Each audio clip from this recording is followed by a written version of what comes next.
to the Beauty Boss Saga, and we have our guest, Katie from KV Beauty. And we are actually going to start talking today.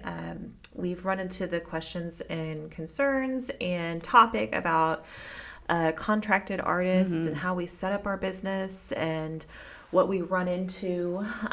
So just brief overview on how both of our business are set up similar.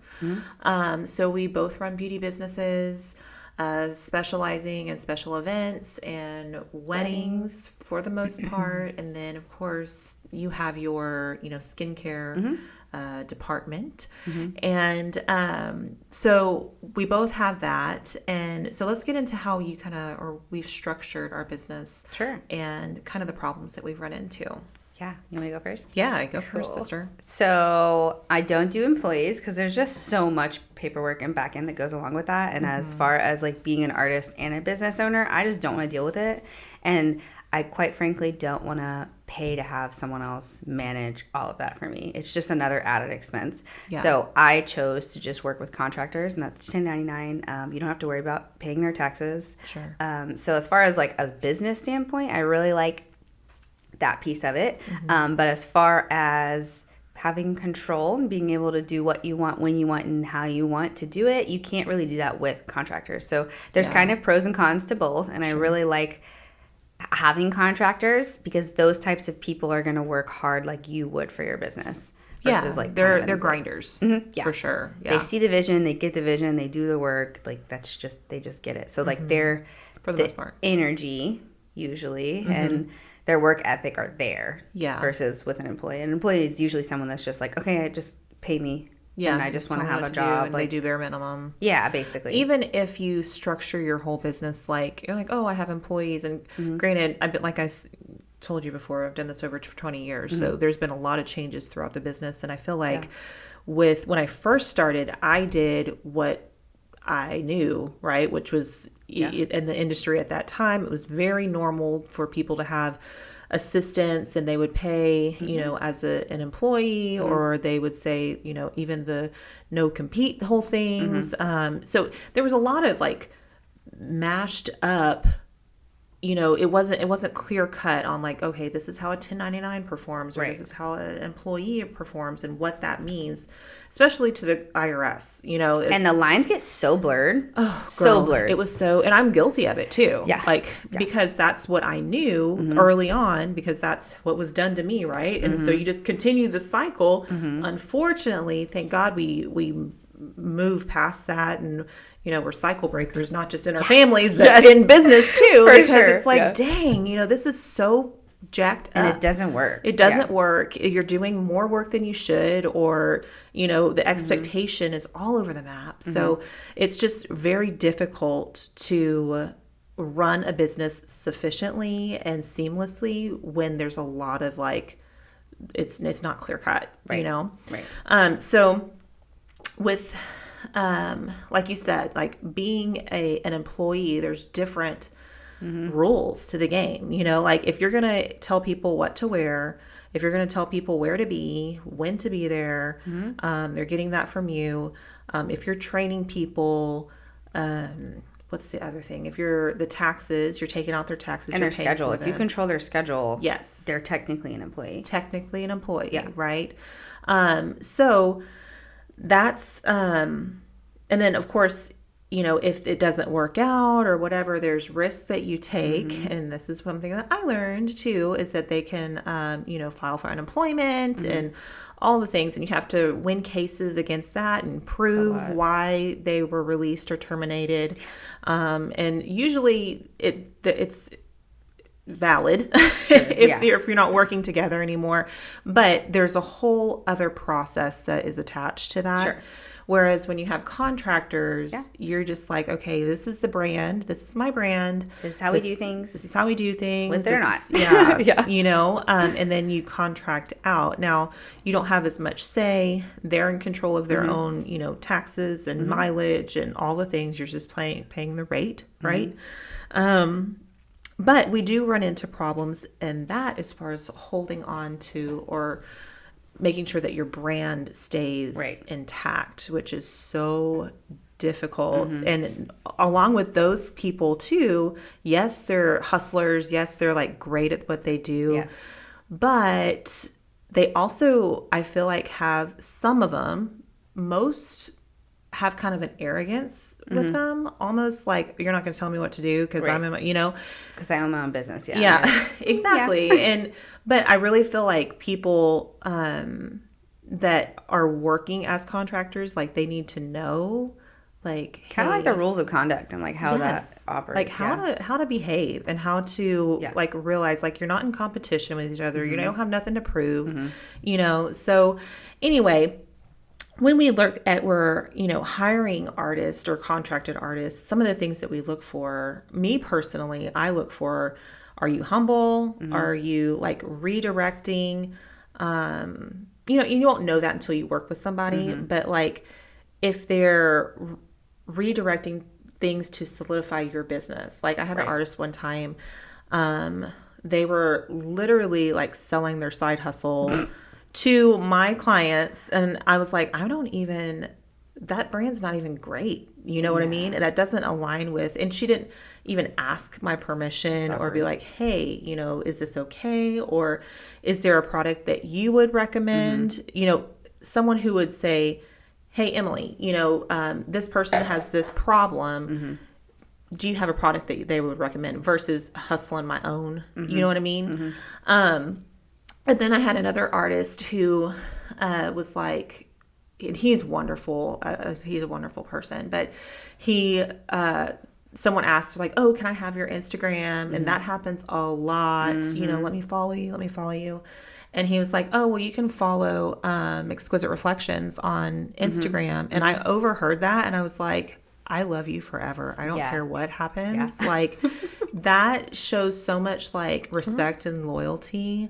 And those are like my core values, right? Like if you, that's like cha-ching, cha-ching, cha-ching, like that's good. But if those get dropped, if those, that it's shattered, like it's shattered forever if you come against that, in my business. So it's like, I know that that person I will call on like whenever, So anyway, so that's one thing for me personally, is that I look for, like, are they solidifying and pushing my clients that I paid for and marketed for back into my business? That's a big deal to me. Yeah, for sure. Yeah.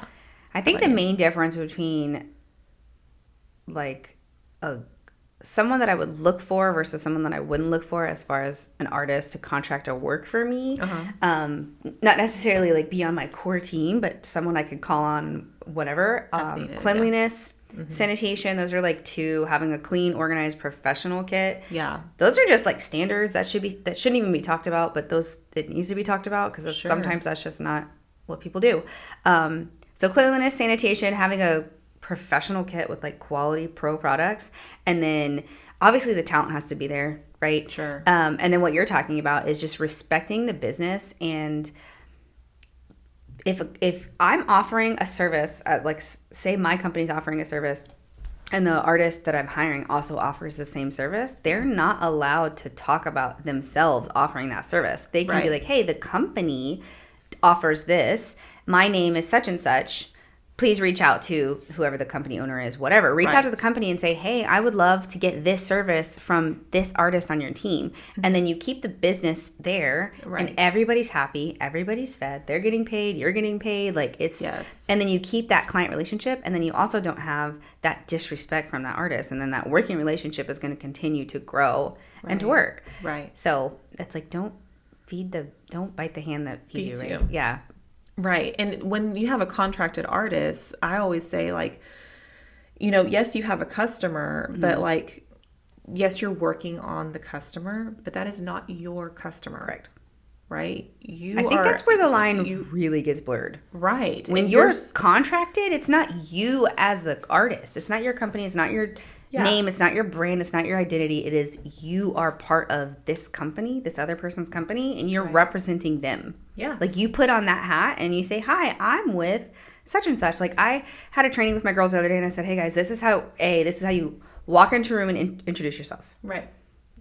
first things first. Hi, I'm Sarah with KV Beauty. I'm here to do your hair today, whatever. Mm-hmm. And then you say, I'm so excited. Follow us on Instagram. Like, just set the tone of like, hey, we are part of a team, our Instagram. This is where you can find us. This is where you book us. This is what services we offer, blah, blah, blah. Yeah. But some people don't do that. They're like, oh, this is my Instagram. Come book with me. Yeah. And I'm like, girl, they're never going to book with you. Yeah. They're not. And would you even return their email if they did? That. Yeah. So, yeah, no. But if you're like going,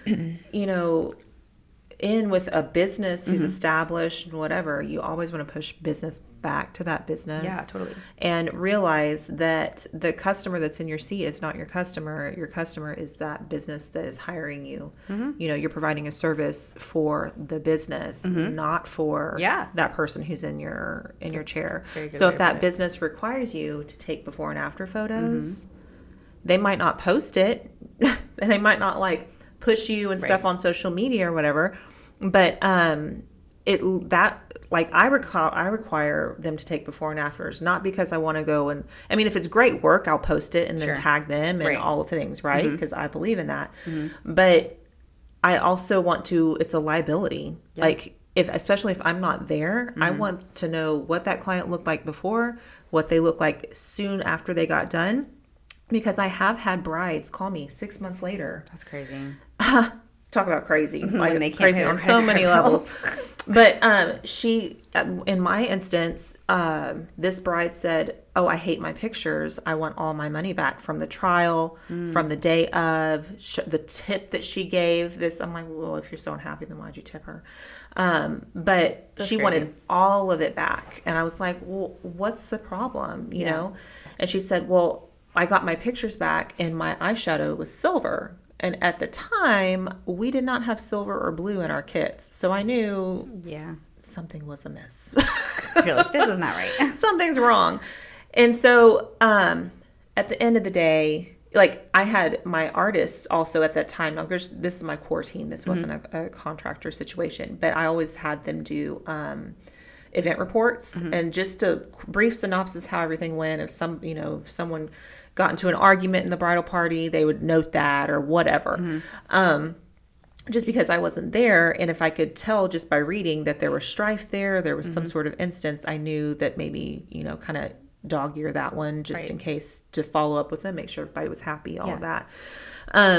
So like I said, there's business associated with not, outside of the service, but back to my story, if I didn't have that after photo, as soon as she was done. Now, she sent me her wedding pictures, and they were silver. It was like some jacked up Maybelline stuff, whatever. I was like, these look really bad. Yeah, you're right. Your pictures are bad.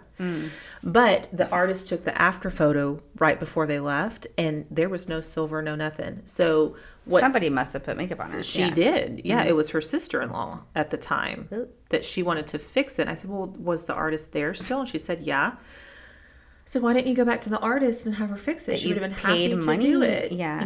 But I said here, like on this report, said that you gave her a $75 tip and you hugged her and said you were so happy at the end of the thing. So tell me again. And so she was like, so she contacted her attorney. Oh. Yeah. And I was like, okay, we can do this, boo-boo. And so the attorney contacted me and I said, listen, I have this event report here. And he's like, well, can you send me all that? I said, sure, I'll be happy to. Yeah. So I sent her the before and afters, sent the report, also let the artist know that they might have to testify and to say that XYZ, whatever. And so the attorney's assistant called me back and said, yeah, we're good. We're not going to proceed. And I'm like, okay, thanks. Because that was probably been about $2,500 that they were back after. So stupid. So that's why I'm like, okay, if I say before and afters, that's what I mean. Because you've never walked this out before. I have. So I want to see some before and afters before I pay you. And the thing is about like being a contractor and then also being a business owner, there's so much more. Like I really thought that I knew, because I was a contractor for a long time. Mm-hmm. Like I did not have the know-how of the business structure to be able to hire out other people, right? Like you all start somewhere. Mm-hmm. And I really thought, I was like, oh my God, this is so lame. I don't know why people do this. Like I questioned everything. Yeah. I mean, because. And you can. Right. Like you don't know. Yeah. And I think there's two ways. There's you're ignorant because you just don't know. Mm-hmm. And I don't think that that's a bad word. I think it's just a misused word. Right. You really just don't know what you're doing, and you've never been on the other side, so you don't know what you don't know. Right. And so you just assume that like they're being nitpicky, or like the company's being nitpicky, or they have these dumb rules or whatever, but you really just don't understand. And so I remember feeling that way. And now that I'm on the other side of it, I have those conversations with all of my artists prior to them working an event. And I said, hey, this is why we do things. This is how we do things. And I set the precedence of, these are my expectations. If you can't fit this mold and you can't fit what it is that my standard is, then you're out. And I used to be very non-confrontational with people, and then I was like, it would cause problems in my business, and then I would have issues arise, and I'm like, well, damn, I could have just resolved this if I had a conversation with the artist before they even worked with me. Right. And so now I'm very diligent about, okay, this is how we do things, this is why we do things, and I'll over-explain and I'll overshare if you need me to. Some people don't need that. They're like, all right, got it. Just tell me what to do and I'll do it. Yeah, and now some people are like, well, why? And I'm like, okay, fine, we'll have the whole conversation. You're that person, sir. Yeah. And if they understand the big picture, then they're golden. They're like, okay, great. You never have to be like, some people with the type of personalities they have, if they understand why, they're never going to do anything wrong because they understand the end goal, right? And some people are just rule followers. They're like, okay, give me every rule. Yeah. And I'm like, well, I don't know every rule because they've never been in every situation, right? So it's like you kind of need to know the whole over picture of kind of what we're trying to achieve here, and then you can kind of go from there. But, yeah. And then as far as being like a contractor, it's like you're respecting people, you're following whatever it is that they want to do in their business and how they operate and how quickly they operate, like as far as timing goes, service goes, touch-up kits, like pictures, like there's so many details that everybody does it differently. Yes. And I do find that a lot of artists work for multiple companies, right? Yeah. And so you have to have those That's like little come to Jesus meetings sometimes, like, hey, I know that you work for this company and they do things this way, but that's not how we do things. Right. And so it does get a little messy. Sometimes the more I work with artists who are very booked and busy and work for multiple companies, like they have a certain, I will say this, I provide luxury and I charge a luxury price and I expect a luxury service, not just like the end result, but the whole experience. Yeah. Like I really require that experience, and I will say a lot of people in the industry do not care about that. A lot of them are in it just for the money, and so they don't require their artist the same level of things that I require. Yeah. And I'm like, well, am I an asshole? Or like, should this be the standard? No, but that's you. And I feel like, I feel like people, when they are rushed through things and they're just about the money. It's sloppy. So sloppy. Yeah. And it doesn't hold up. The quality doesn't, it's like, you don't have the longevity. And then you don't have the experience. And then the sanitation is what is like an easy corner to cut. And girl, like very easy. Yeah. No, I've been like appalled at some of the people. I love working with other artists, but I'm like, oh my gosh, really? Yeah, like, and that's such a huge liability for the business that they're working for if you are not on point with that. You know, like that's why I personally would not ask somebody back. If I've seen their kit or they double dip or something, you know, just the nurse in me just cringes. You're like, oh, yeah, I'm like, you're gonna lose an eye, you know. But it's crazy. So ultimately, you know, how you want your contracted artists to behave is number one, respectful, moving business back to the business 100%. And not staying in the state of what is it called? Self-preservation, where they're like, oh, I can make more money on this client. You know, don't do that. That's shoddy. Like, just put it back to the business that is hiring you out. Yeah. And we talked about loyalty. We talked about sanitation is a big deal. We talked about another good question to ask is, okay, look at that person's website, look at their brand, look at how they're dressed, because I know what's that? Personality, all of it. So you can kind of mirror that whenever you show up to work and represent their brand, right? I think that's the responsibility of the contracted artist, and as a business owner who's contracting out, I'm going to hit all the points whenever we talk, and I have, the forms and stuff that they fill out, the things that they're supposed to read, but they don't. So that's what I expect from an artist is that do your homework and show up to represent my brand, and then I'll keep pushing things to you as long as it works out. Yeah, if you're a contracted artist, like say I reach out to you and I'm like, hey, are you available for this event? This is this many services, this location, whatever, right? Yeah. And you accept that event and you're like, yeah, I'm on it. Your next question should be, what should I wear? How should I act? How do you want me to handle client interaction? Because if you've never worked for this company, you don't know. Yeah. Like, are you allowed to be posting on social media? That's a question you need to ask. Yeah. If so, how do you post on social media? Do you have to tag somebody? Like, is the client okay with you posting their photo on social media? Like, those types of questions is what you should ask. So what do I look like? What should I bring?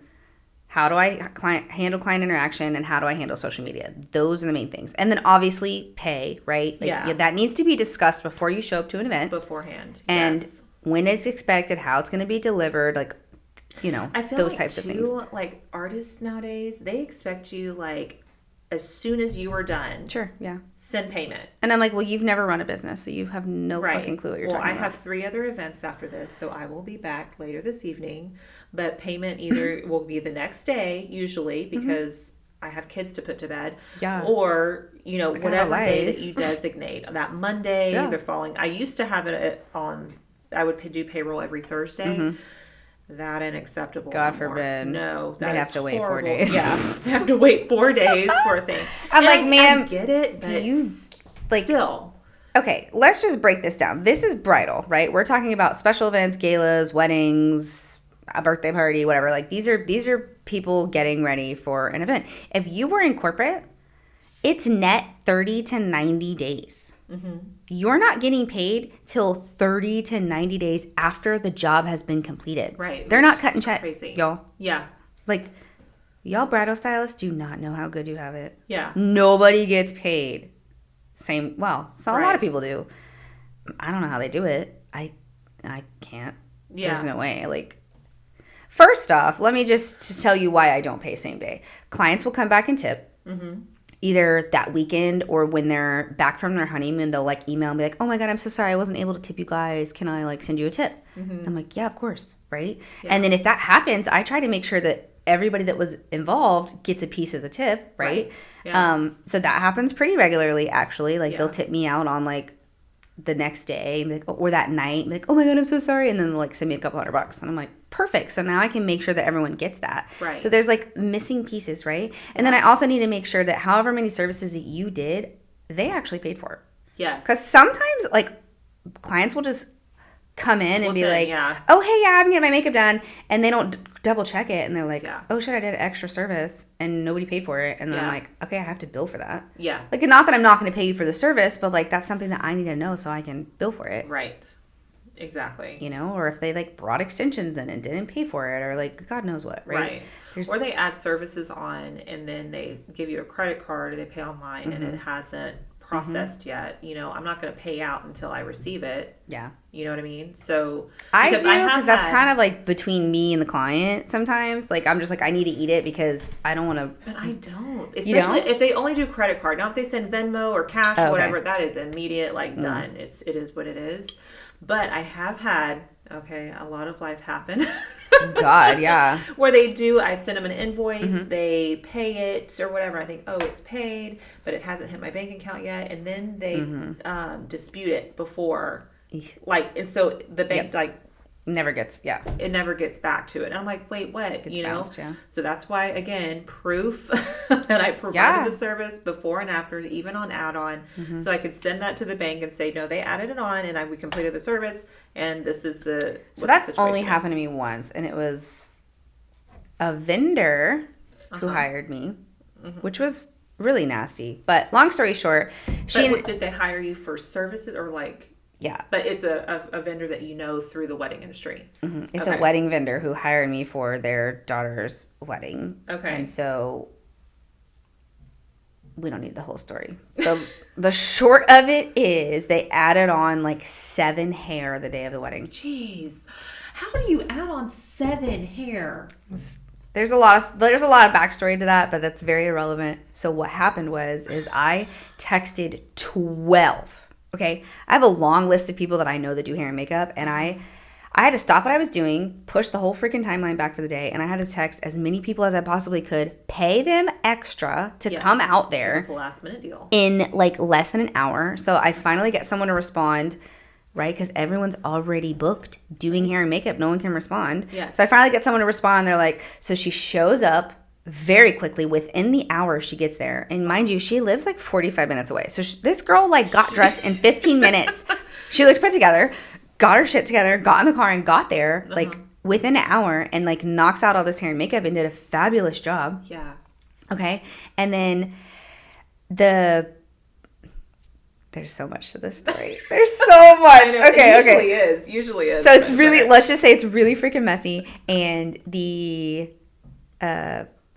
mother of the bride is like joking about how her credit card got stolen. And I was like, stolen or declined? We're not sure. Yeah. Okay. So then she's like, so it's late. We're running late, right? It's like we're right before the ceremony time. And I'm like, the bride's getting dressed. They're having their moment. You know, like you're not going to interrupt someone getting dressed on their wedding day and having this whole beautiful moment with their mom. Like, I'm not going to do that. I'm not an asshole. Yeah. So then I'm just like, okay, I'm going to tiptoe out of here. We'll square up later.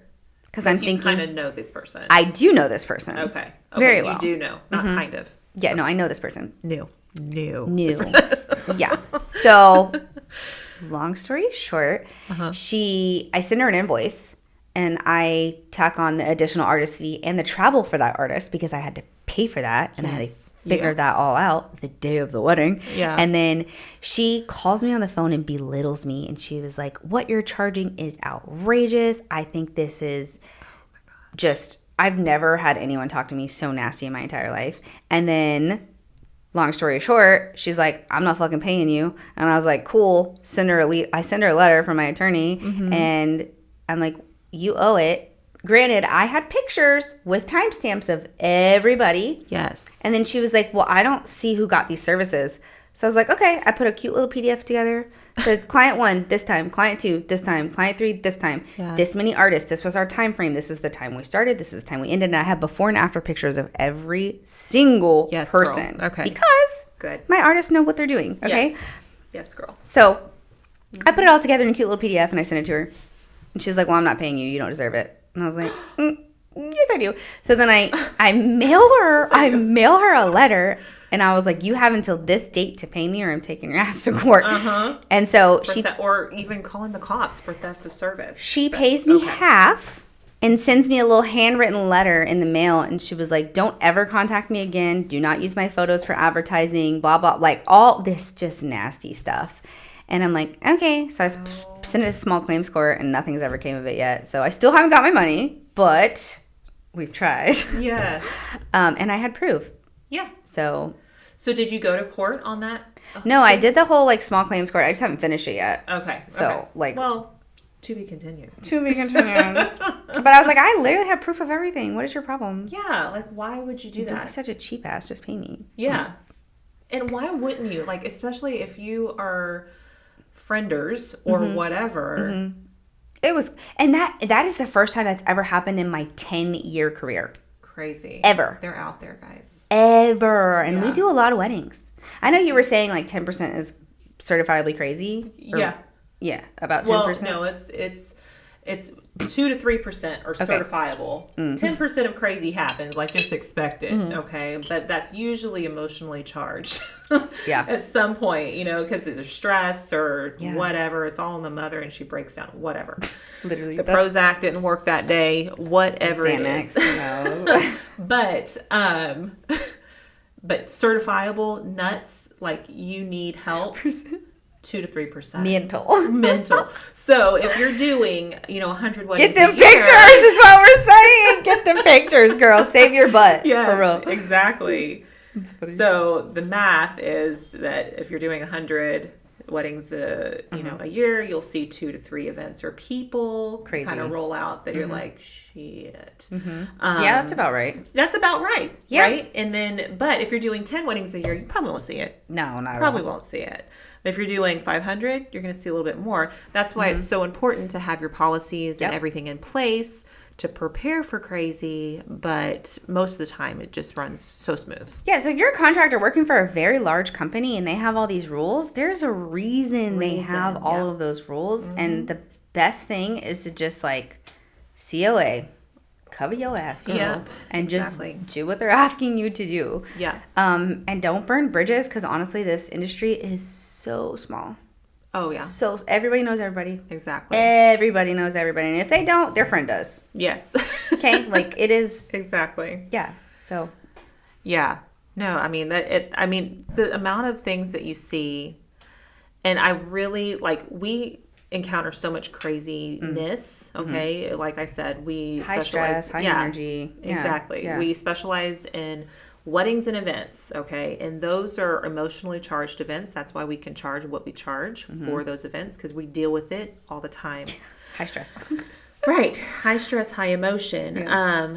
But when we encounter that as a team, we really want to minimize the craziness and emotionally chargedness within the business itself. The business needs to be streamlined and calm, and there's reasons why, and that everybody's trained and on the same page, because as business owners, we're dealing with all the stuff that's coming at us and can come at us from time to time. It's a lot. We want to make sure that we're good, we're solid, we don't want to have to deal with all these extra problems and the back and forth and the texts and the feelings hurt and all of that. No, boo boo, it's just business. Really though, it is just head it business. Off in the beginning, versus dealing with it on the back end is the best way to do it, in my opinion. No, for real. As far as contractor and the company goes, you both need to just have a little sit down, and it's better to have things in writing. I have everything listed out in writing. Yes. As far as when you're getting paid, how you're getting paid, what method do you prefer of payment, because I do different methods for people, whatever is easiest for them. And kind of all of that is discussed before they even have to ask me. So as far as a company and you're newer and you're trying to hire out artists, the main thing you need to do is figure out what system you're going to have in place, how you're going to collect photos, data, and payments for all of your artists. And you need to have that written down and have them sign it so you guys are on the same page. And your code of conduct, however you want people to do business. Right. Some artists will drink on the job. Yeah. Hell no, not me. No, not me. I'm not doing that. But sure, if your company wants to do that and you want to party with your clients, go ahead. If your clients want to smoke weed with your artists, that's not you. That's your business and how you operate, and there's no shame. That's just how you are, and then you'll attract those type of clients. But I don't want those clients, and I don't want to be attracting drunks and alcoholics. Exactly. No. Or even giving those, you never know who's got the crazy. So that 2 to 3%, having them come against you in that, or giving them a foothold. Oh my God, they were drinking, or they were high, or they were whatever. Yeah, because they might be cool with it in the moment, but they ain't cool with it after, and we're easy guarantee targets. that. Yeah, we're easy targets for sure. Yeah. Okay. So we talked about pay. Is there anything else that you want to include? Anything that you? Not really. We talked about social media. Yeah. Other than just being a nice person, I don't think it's that hard to work for another company. Yeah. I mean, maybe I'm just saying that because I've been on both sides, but yeah. Well, I feel too, whenever I go to work for another company, first of all, I feel Let's talk about pay, because that's a big one. Okay. A lot of artists just think that they're going to get paid whatever the company charges. Oh, no. That's very real. Very real. They're well, you charge $120 for makeup. Well, I'm not getting $120. Well, the cost to retain that client and the cost of sending the contract, overhead, all of that. There's so much. And you don't really know that or understand that until you have all of those expenses, right? Yes. And so if you're just an artist that's freelancing, you don't have that overhead that a company does. Right. Right? It's just very different. So Right. I will say industry standard, and if you want to actually make money as a bridal company hiring out artists to do the work for you, I've done the numbers. If you pay out your contractors more than 50 to 60%, there is no profit. Yeah. There's no profit whatsoever, and so you're just busting your ass managing this thing for no work. Yeah. And that's stupid. You might as well just not have a team. Right. At that point. Yeah. So you have to know going into it that you're going to make less money when you're contracted out for another company than you would if it was your own job, because you don't have to find the client. You don't have to manage the stress of the client. You don't have to worry about if they're paying you or not paying you. You don't have to send a contract. You don't have to deal with any of that. You just show up. Like, you show up, you do your work, with a clean and cut, bounce out. And that's it. Like, and so your rate's going to be a lot lower than if you were the one booking the job. Absolutely. And so most of my contractors, we have that talk. I'm like, hey, what is your goal when you first come work for me? I'm like, do you want to do what I do, or do you want to just be an artist? And most of the time they say that they want to do what I do. And I'm like, great. Okay. Well, I can show you that. I can help you that, because I'm an open book, and I would love to show you what it's actually like. Sure. Because nobody talks about what it's really like owning a business and having contractors. Right. It's messy. It's messy. Very messy. So, after people have been with me for a couple months, they're like, I don't want to do what you do. I just want to be a contractor. Yeah. I was like, and that's okay. That's okay. Like, you can There's a have place this, for that. you can have this big dream without having the stress. Like, you can make the income and have the influence, I guess, online, and be this like social media makeup artist, right? Right. Without having to run the business that these other people run. Like, if Yeah. you want the fame and you want to be that like popular makeup artist, you can do that without having to manage and run a business. Right. I feel like you kind of are one or the other. Like, I feel like I'm kind of in between. Like, I do really well with the social media, and I think I do. I don't have like 100,000 followers or anything crazy, but like, I have But you don't need to. It's quality over quantity. I have a really strong community, and anytime I post something on there, I get personal messages. It's like very personalized and interactive with my clients. And then I also have the part of me that's I'm growing a team and growing contracted artists and helping them grow into be whatever it is that they want to be. And so a lot of times companies don't do that. Yeah. They are just like, okay, come work and then bounce out. Yeah. And a lot of times I will say that artists feel that way. And my artists have said that about other companies. They're like, hey, I just feel like I'm just a number to them. Yeah. And I'm like, well, you kind of are. Like, I know that you feel like that, and you probably feel like you're underappreciated because they haven't been like, good job, or whatever their love language is, right? Yeah. Or whatever type of accolades they need. Like, they're not getting that from that other company. Mm-hmm. And so, and they voice that, and I'm like, okay, noted. Got it. People need that portion of it too if they want to stay around 100%. And be happy.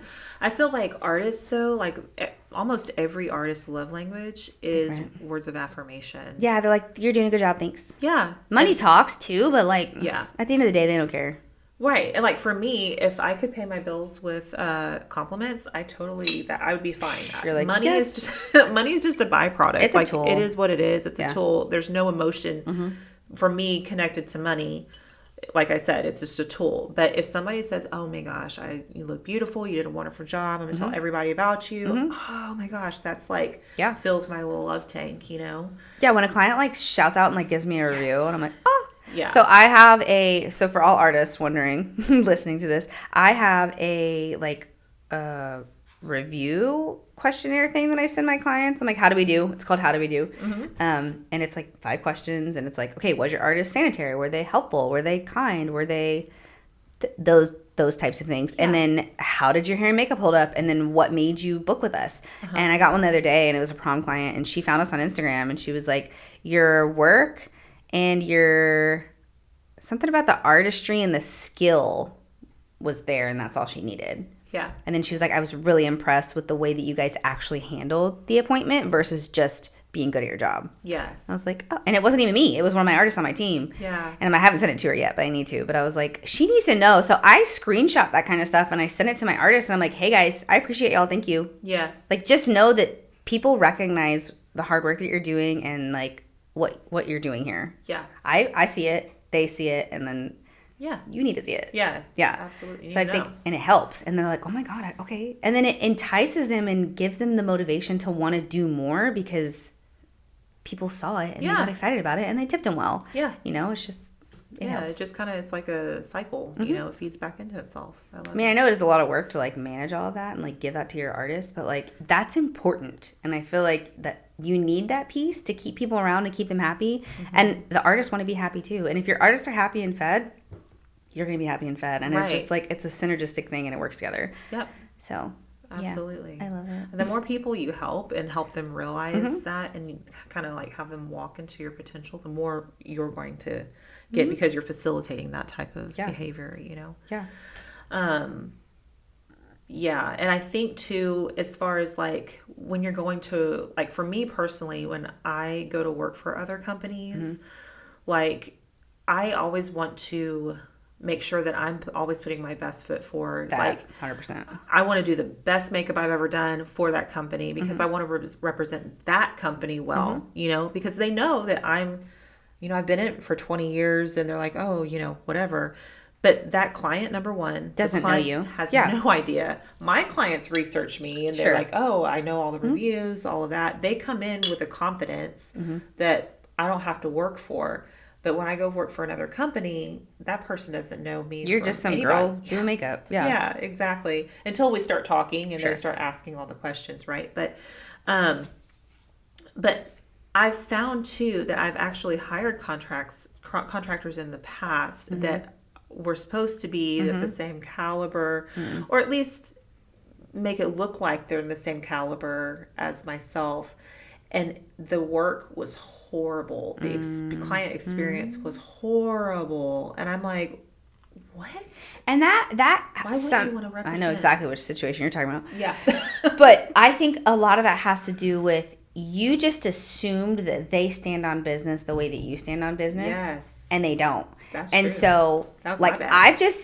you don't assume anything because I've learned that exact same situation is like you still have to treat everyone the same no matter what their skill set, their lifetime in the industry. Like it doesn't matter. Like you still have to treat them like they're a newbie and they never ever worked with you before, and you have to set the standard and have that conversation. Yeah. And usually people with big egos, they cannot handle that and they're like, ugh, yeah, I'm better than you. I'm like, well, no, you're not, because you're not booked and busy and you're working for me. Yeah. So like, not that that's an ego thing for me, but like if I'm not booked a client and you ask me to come help with you, I'm like, yeah, sure, let's do whatever. Like I don't have anything going on. I'll come help you. Yeah.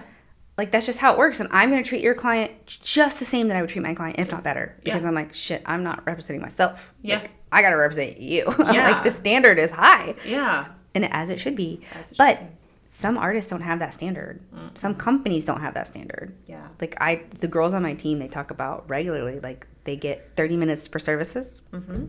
A lot of companies do that. And they're like, okay, push them out. Let's go. Yeah. And these girls, they openly talk about how stressful. They don't sleep well the night before because they're like, I'm freaking stressed. Like, I don't know how I'm going to do this, like, and do a good job because they care. Well, yeah, because they have to give up on something. Either you give up on time or you give up on quality. And if their time is constricted, they're going to give up on quality. Yeah, and that doesn't align with them. That's exactly what they said. They're like, it's nice to have the money because you can make good money doing 30-minute services, right? Because your rate is a lot higher per hour. Sure.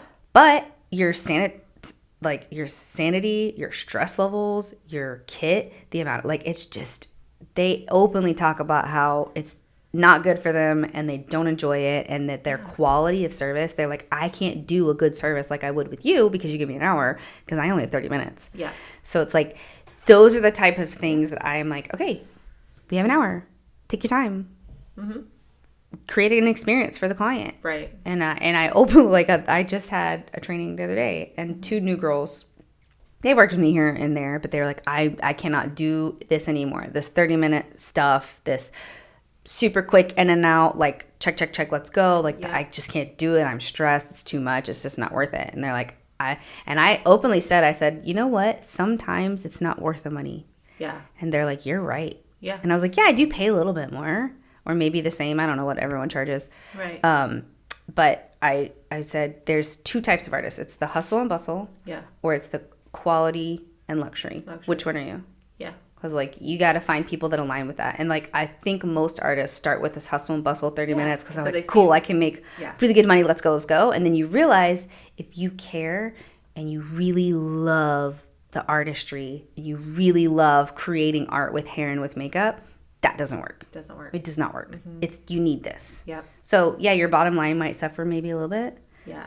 But not really, because the tips make up for it. Yep. Your stress, the money that you have to spend to take care of your body does not outweigh the amount of money that you're making. Yeah. You know, Exactly. like my chiropractor bills are a lot less. Yeah. I don't go to therapy. Yeah. I do cold plunging, but like I don't got no therapy bills. Like Yeah. I have other companies that I talk to, and they're like, my therapist, my coach, this, and I'm like, you wouldn't need all of that if you got rid of the things that made you stressed out and anxious. Yeah. You know, so I just eliminated all of those things in my business. Yeah. By eliminating crappy contractors. Yeah. And having a standard and having that conversation with people beforehand. Yeah. So, you know. Well, I feel like that business, the hustle and bustle business, is very short-lived anyway. Very. Because you're not going to get the repeats. It's not sustainable. You're not. Yeah, it's not going to.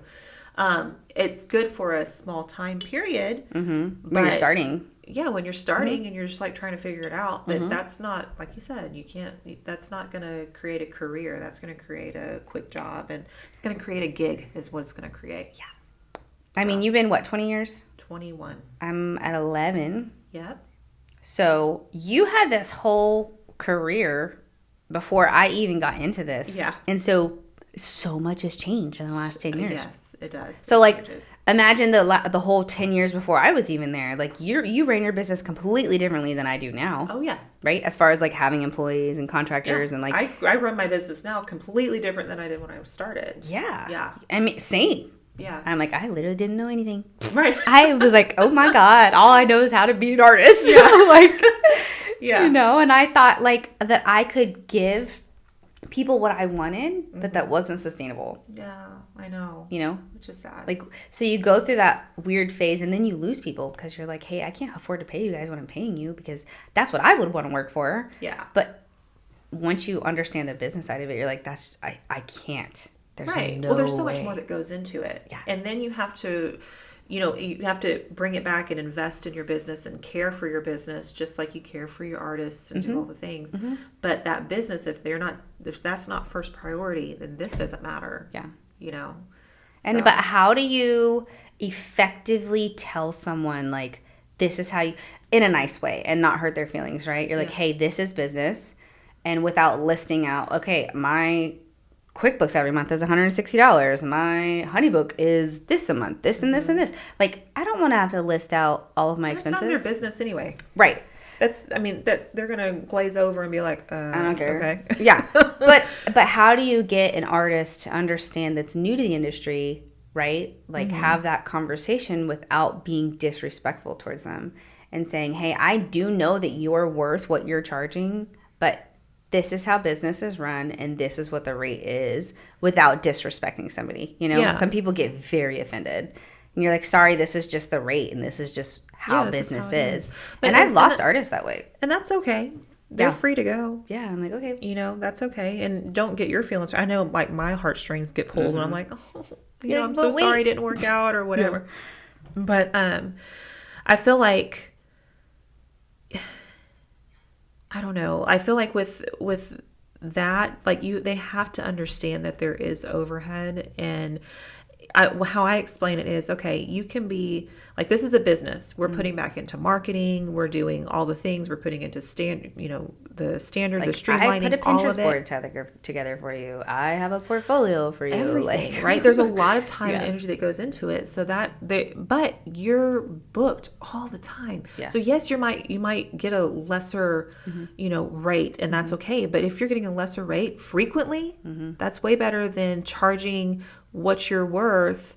And that's not a bad thing, but doing your own events and only working once a month or once every 3 months or once every 6 months or whatever you thought you were going to do and something falls through, or maybe your contract didn't hold up, or I feel like whatever. The progression, and I think maybe this timeline needs to be like put on a PDF or something to like send to people. It's because you first go through like, I'm an artist. This is what I'm worth. And then you go, okay, well, I'm going to go start working for other companies. Yeah. And then you're like, well, damn, I could do this myself. Yeah. And it's about a year and a half is what I've seen, is that they go from, okay, teach me, train me, I want to learn everything from you, to, okay, I got this, pay me more money.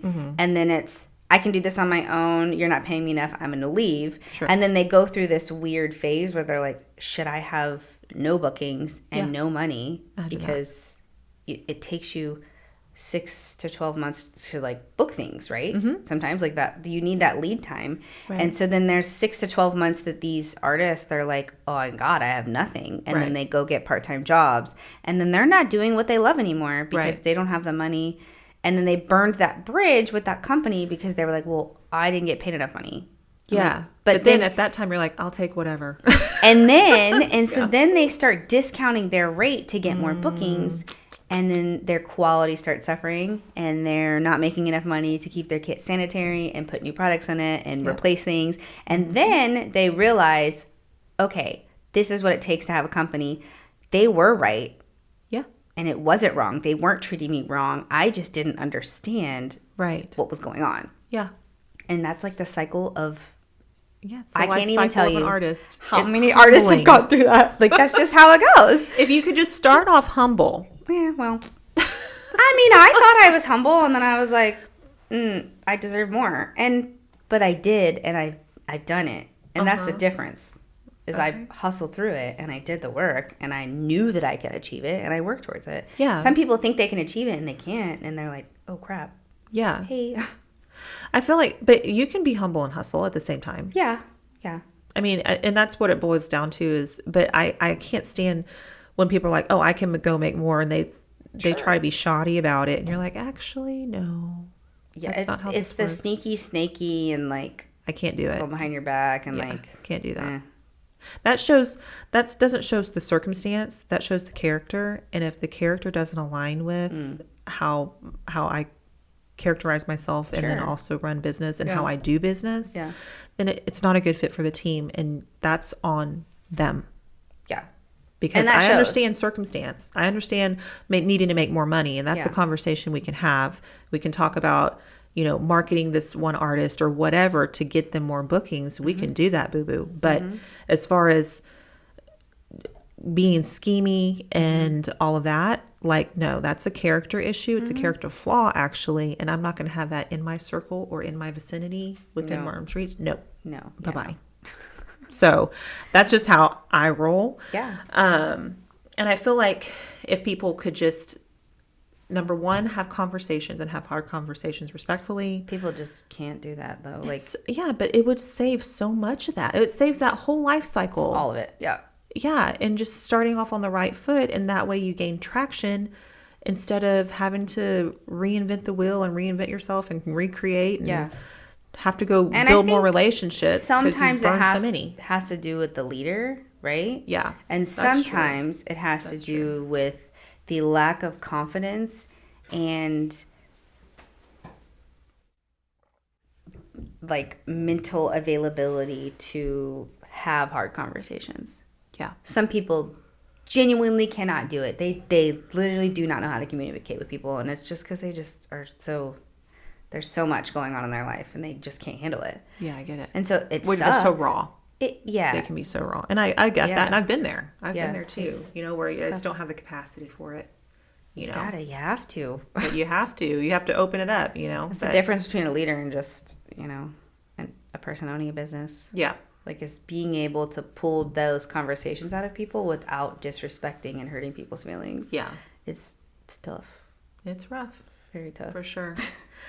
All right. So then, okay. So is there anything else that you want to add? I mean, we talked about social media. We talked about pay.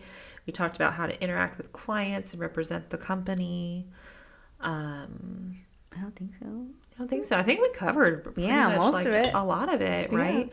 Another thing that's in the news, the FTC has banned non-compete clauses. Yeah. Oh my gosh. There's so many salon owners right now, their heads are spinning and their eyes are bulging out of their heads because they don't know what to do. They're working out of fear.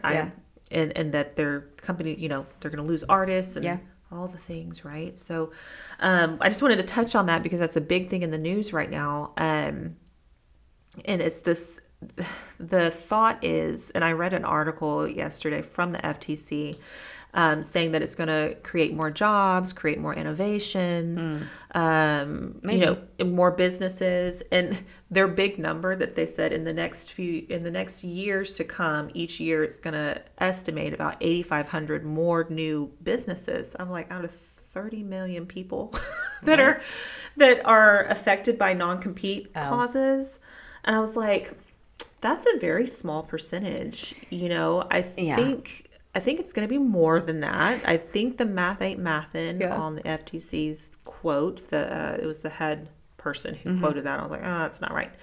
But it's going to create more businesses. I agree with that. It's going to create more innovation, and that it's going to drive wages up to be more competitive, because their argument was that wages are going to be held down because that person is contracted by a non-compete, so they can't go to a higher paying place, and provide the same service or work. Yeah. So that's why now in our type of business, when you're dealing with contractors, I'm bringing this back around to contractors. Okay.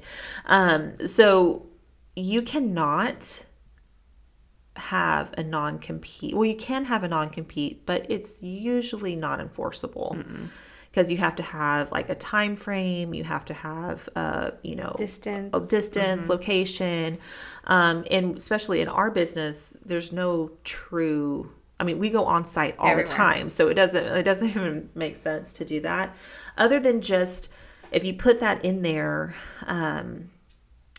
it's just a control factor, And so I feel like when there's a lot of control, there's a scare tactic. But when you're trying to attempt to have that much control, you're going to choke out your organization, first of all. And then you're operating out of a place of fear and not faith. Okay. So those are two different postures, two different mindsets. And if you're operating, I'm talking to salon owners and all the ones that try to enforce this, your business isn't growing anyway, because your business, again, it grows at the speed of trust, right? So that means that the customer has to trust you, and your team has to trust you, right? So if they don't trust you and you have them by the neck, they ain't trusting you. They're just there because it's a paycheck. They're forced, they're forced to, right? So that's a really big thing. And plus, when you have contractors, you really can't control them that much anyway.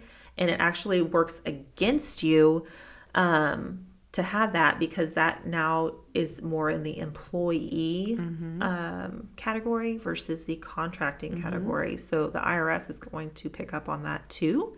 And then they're entitled to compensation. Like if you treat someone as if they're an employee, they're entitled to employee benefits. Yes. So don't do that. So think twice. But anyway, so do you have anything that you wanted to add on about this whole thing that's in the news, non-compete? FTC? Yeah. Yeah, I think that there's a couple things. So for contractors, I think it's a good thing they're allowed to go work wherever, whenever they want and not feel guilty about it. Yeah. Like I feel like 5-10 years ago, it was like you work for one company, you're loyal, and you don't go anywhere else. Right. But now that it's so saturated, the work, not for myself, but for other artists that I see, that the work is not as consistent. And so working for one company, you can't do that and pay your bills. Like you're not going to have enough work. So like you have to go work for other companies. And I think it's great for business owners, because now your contractors are booked and busy. Yes. They're learning the industry. They're practicing. They're getting better. The more that you do, the better you're going to get, usually, if you care. Or you run into things like you only have 30 minutes, right? Yeah. So, but for they realize, oh man, I had it so good over here. Yeah. Let me just and then you find the people that really that value and appreciate what it is that you're doing, because then they see that that's not how it is everywhere else. Amen. Yeah, so right. I think that it's eye-opening, and you don't have to be the bad guy being like, well, we're the shit because of X, Y, and Z. Yeah. You don't have to do that, because they see. Yeah. Because they work for other companies. Right. Right? And that's honestly, it has been so nice, because I haven't had to have that conversation with anyone yet. Yeah. They're the ones that they were like, Katie, we really appreciate everything you do. So good. And I'm like, thank you. Like, because before I had to be like, these assholes do not appreciate me. You know, like they're just like, gimme, gimme, gimme, gimme, gimme. Yeah, and they're I'm just like, taking. You're and I'm like, don't I have think nothing that. left to give, guys. Okay, like you sucked it all out of me. No, but I think that they learn faster, and then they appreciate what you're doing based on how you operate. Yeah. And then they're more likely to work with you because they enjoy that versus working up there. Sure. So it's kind of like a win-win for everybody if you are doing the right thing as a company, right? And you're treating your contractors the right way, then it's a win-win. And if you're not, sorry about it, be better. Like, be better. I don't know what to tell you. So like if you're losing your contractors left and right, there's a reason. Yeah. And when I was losing my contractors left and right, it's because I couldn't pay them enough. And I was like, understandable, guys. Yeah. Sorry, I had to restructure and then wait for my new rates to kind of kick in so I could kind of pay you guys. And so I was actually making money. Yeah. So growing pains. That's, it was part of a business too. And I think as a contractor, it's important to realize that there are going to be growing pains. Things can change. So. If things stay the same, that's not good. You're not moving with the industry. And it's important to lose people. Yeah. Oh, that's good. I think it is. Mm-hmm. People get complacent. Yeah. And they kind of take advantage because they've been there for so long sometimes. I find that, like, when you do a price increase and you lose some clients, it's usually the ones you didn't want around. Right. They didn't respect you. They didn't respect your talent.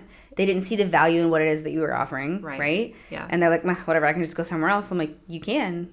And that's okay. Yeah. And same thing with artists. Mm-hmm. Like your artists are your clients. Mm-hmm. If you think of as a contracted artist as a client, then you need to treat them as if they are a client, because without them, you have no business. Right. That's true. They are the bloodline to your business. Right. Without them, you can't service these clients. So the two kind of go hand in hand. Right. So you have to give them incentives and like treat them and attract those artists. Right. So you can also attract those clients and they can work together. Yes. Like it's kind of just synergistically working together. Yeah. It's important. So good. So I think this is going to be a good thing, and that hopefully people get their shit together and start being nice. Yeah. And playing fair. Playing fair. That's a big deal. And also just having that conversation with so I will say one of the, I'm not going to name a company, but they went from contractor to employee and all of their people left because they're like, well, I'm going to make less money. I'm like, no, girl. Sure, your monthly is going to go down, but at the end of the year, all your taxes are paid. Yes. Do you realize that? Yeah. Like, girl, what? And then you can still keep your business and you can run everything through there and still get all your same write-offs. Like, it's a win-win. So I think that boils down to not being educated enough. Exactly. So understand what it means to be an employee, what that looks like as far as taxes, write-offs, whatever, and then also understand what it means to be a business owner. The tax codes are different. Yep. Very different. Mm-hmm. There's pros and cons to both. Yeah. Right? Mm-hmm. So there is. And if you can, like in that situation, if they were working for a company to where they were an employee, okay, and their taxes and stuff are taken out or whatever, but they still can have a business on the side. Yeah, girl, do it. Oh, best of both worlds, right? 100% best of both worlds. Yeah. You have consistent pay. Yeah. Someone who's going to take care of you no matter what. Yeah. And you get a refund at the end of the year. Yes. Okay. And then, but you also have your deductions. And then you can also, because there's no non-competes now, you can also have your company and take your own clients. Like, that's a literal best case scenario. Yeah. In my opinion. Yeah. Because I understand tax code and I understand that. Yeah. But I think it's just about educating yourself. They felt, because I heard multiple people say, like, well, they're just taking advantage of us. I'm like, girl, no. The company is actually doing you a favor. Yeah. You just don't understand what they're doing yet because they haven't told you. Yeah. So I think that was a mishap on the company's part for not being like, hey guys, these are all the benefits that you're about to get from us. Right. And this is a good thing and this is why. Yeah. They were just like, hey, here's a change. You're in or you're out. Yeah, that's not how you do it. You don't do that. So I think it was a level of miscommunication, and they lost some really good artists because they didn't communicate effectively. Dang. It's a bummer. But sad. So I'm like, there's pros and cons to both and everything. And like, I think it boils down to, just having the, just communicating and having that boldness and that security in yourself as a business owner, knowing your stuff. First of all, you got to know your stuff, and then being also approachable and relatable. to your team and transparent too. Yeah. You know, but not like too transparent. I'm guilty But of just that. saying, you know, like you said, like this is what we're doing and this is why, because it's going to work out for you in this way. And, you know, you can still keep your business on the side. And so you get your deductions here, which are great for you. It's going to keep your income up over here. And then we're going to take care of the taxes and everything, all the list of benefits as an employee. Hopefully they do. Yes, if they should be. Yeah. Check If they're standing on their business. Right. It's funny. Ultimately. But okay, so all right. Well, good. This is so good, and thank you for coming again. I'm so excited. We always have wonderful conversations, even like just when we're hanging out or doing talking, going to lunch or whatever we're doing. I love talking about business and saying, fun. it's same for you, and just getting different strategies and all that. So, but anyway, I appreciate your insight. Of course. I appreciate everything that you do. And until next time. Yeah. Thanks, Okay. guys. All right.